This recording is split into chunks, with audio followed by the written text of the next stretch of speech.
po mga ka-chuyans, kamusta po kayo? Ngayon po ay, ito po yung time na sumakay ako ng bus. First time ko pong sumakay, itong gabi po, first time ko pong sumakay ng double decker po. Kaya, doon ako sa pangalawang sa taas po. Dito po ako sa taas. Sumakay para makita ko po ang baba. Kasi ang sabi nila, nahihilo pa ito. Nakahilo daw pag sumakay ng double decker.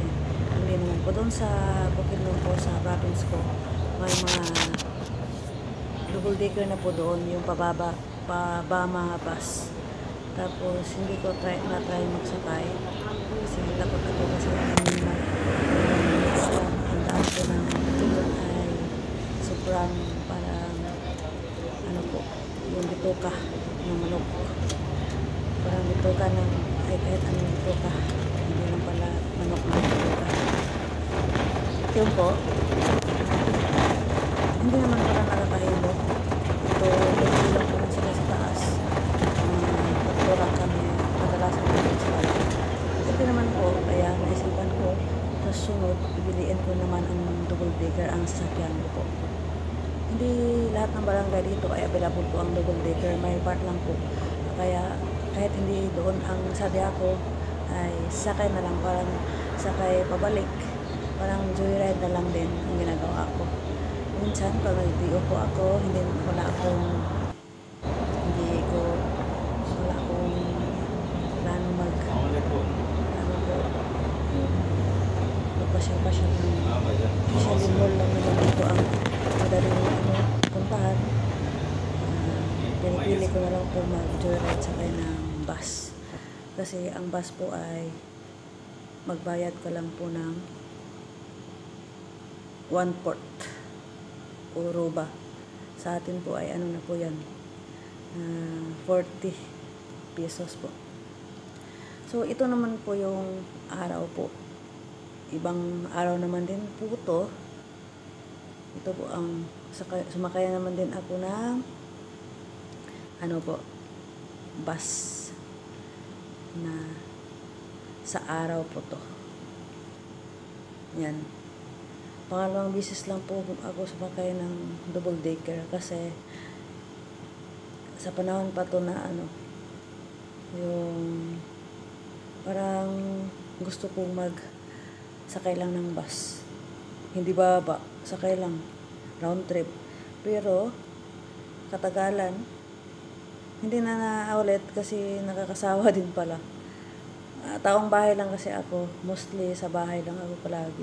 Pag di higa lang, ganyan. Mas na-enjoy ko yung higa-higa lang.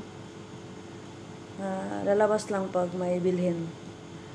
For example, yung pagkain para sa week na yan. Kasi every week bumibili ako ng pagkain ko. Pagkain Pilipino po. Tulad ng mga sardines, ginamos, at tuyo. Ganyan. Kasi ang noodles po ay nandito lang naman yan. Kahit sa market nila po, ng taga dito, ay mabibili mo po. Dito po sa kusina namin, siyam po kami. Paglabas na, depende lang kung gusto mong sumabay o hindi. Kanya-kanya na kasi, kanya-kanya na ng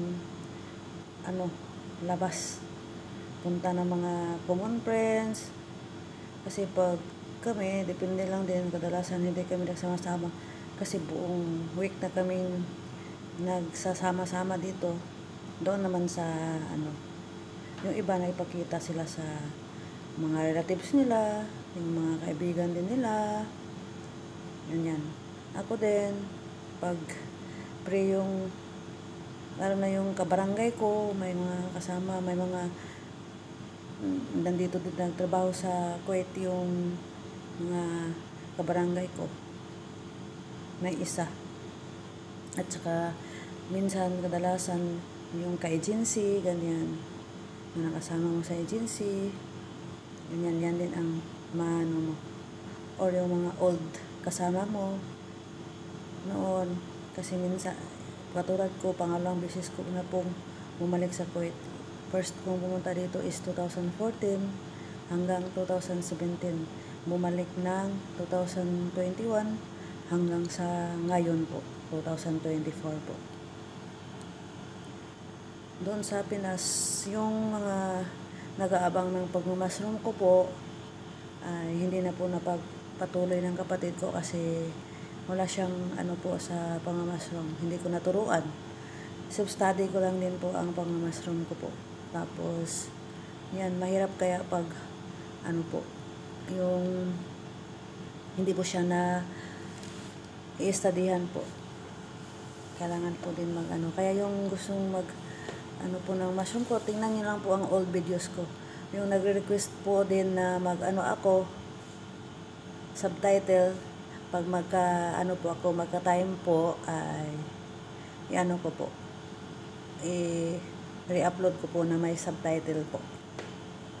Kasi yung purpose ko lang naman po doon ay ano lang, yung lengguwahe lang natin ba na ano, Tagalog, Bisaya, ganyan. Bisaya kasi ako. Pero yung mga ano natin, viewers sa ibang bansa, wait nyo lang po. Pero yung old videos ko lang din po kasi wala, nandito ako sa ano po, sa ibang bansa na trabaho. Iba na po yung trabaho ko dito. Ako ay bilang ano po, cook po ako dito sa Kuwait, ang bago kong trabaho dito po. Mga Arabic food po. Yung mga new uploads ko, yun po mga niluluto namin. Sana ano, mag-enjoy din kayo. Yung may mga katanungan sa pangmamashroom po ay ano lang po, message lang po sa ano po, dito sa messenger ko, or dito mag-comment mismo sa video po ng dito sa YouTube po. Yung mga late tanong, nasagot ko naman din po yung iba. Yung iba na noon na pong sagutin, hindi ko na po sinagot. For example, your video is very slow. Ganyan po talaga. Slow talaga po ako. Maganda din yung slow para mas maintindihan din po. So, hanggang dito lang po mga kachuyans. Sana po ay nasa mabuting kalagayan po kayo. At mag-ingat po tayo palagi. Ngayon na mainit yan sa Pinas. Inom po kayo palagi ng tubig. Wag na po kayong magtrabaho pag sobrang mainit na. Baliktad naman po dito sa Kuwait ay hindi gaano mainit. Sa amin na dito, pero hanggang 33 lang ang ano, yung pinakamataas na ano po, temperature, weather temperature. Nabaliktad na. Diyan sa Pinas ay ano, aabot na ata this day 53 degrees Celsius na ata. Diyan sa Manila. Yung last day, ang ano ko sa Cavite mataas. Tapos diyan sa Oriental Mindoro. Kaya ingat-ingat po tayo palagi at God bless.